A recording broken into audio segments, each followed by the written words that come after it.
po jako akawuwo badde mumanyi bw'okuvuga omu abasajja alumirwa abantu ate omusajja nga bw'abanga alina ensonga yagituusa ng'enteekateeka z'okukungubagira abadde Ssaabasumba w'essaza ekkulu ery'e Kampala Dr. Cyprian Kizito Lwanga zigenda mu maaso olunaku olwaleero ab'omukago ogutaba enzikiriza zonna mu ggwanga ogwa Intelligence Council balaze okunyola olw'okubirwako Ssaabasumba Lwanga ng'ate naye abadde mmemba mu mukago guno.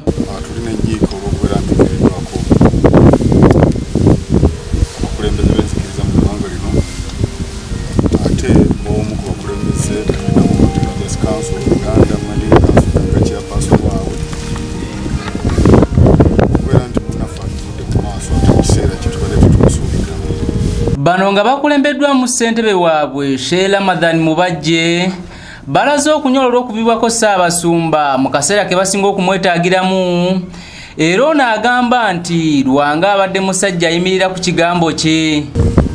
Twandigambye mu kiseera tubali tumwesinga okumwetaagiramu okubanga kati eggwanga lyaffe ffenna nga bwe tulimanyi twakaba mu kulonda tusuubirayo okulayira kiseera kya kunyiga biwungu kiseera kya kuddiŋŋana n'olwekyo tubadde tumusuubiramu omulimu munene nga tukwatira wamu okubeera nti ensonga eyo tutambuliramu okulaba nti eggwanga lyaffe libeeramu emirembe ate mbeeramu abantu abakkiriza.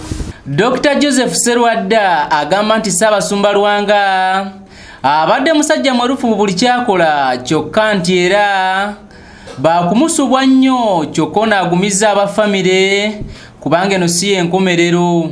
Ekigambo kitalo nnyo ekya Dr. Cyprian Lwanga abadde musajja mwerufu akola emirimu gye nga teyeebalira atuyigiriza okulemera ku nsonga n'okuzikolera ddala atuyigiriza okuteesa mu bukakkamu naye nga tutegeeza kye twogera abadde teyeebalira tubeera naye mu kukuŋŋaana nga tesaawa nya 5 kyagenda ate ateesa bulungi. Bishop Joshua Lwere agamba nti Ssaabasumba Lwanga babadde bakolagana bulungi nnyo ng'era abadde mujjumbize. Twali naye meeting eziwedde eyasembayo retreat twasobola kuba naye kubanga eri mukosefu tutasobola kuba naye tubadde twogeraganya ennaku zasembyeyo tubadde twogeraganya naye era kyatukanze nnyo kubanga nekulolimu yali mu saavisi.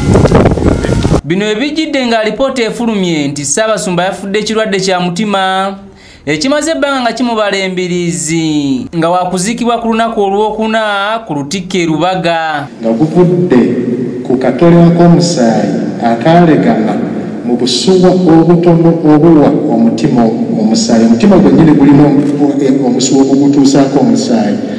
Omusuwa ogwo gwazibikira era bwe gwamuviirako okuwummula. Ekyo bwe kibaawo kitwala eddakiika 3 ku 5 omuntu ate okufa.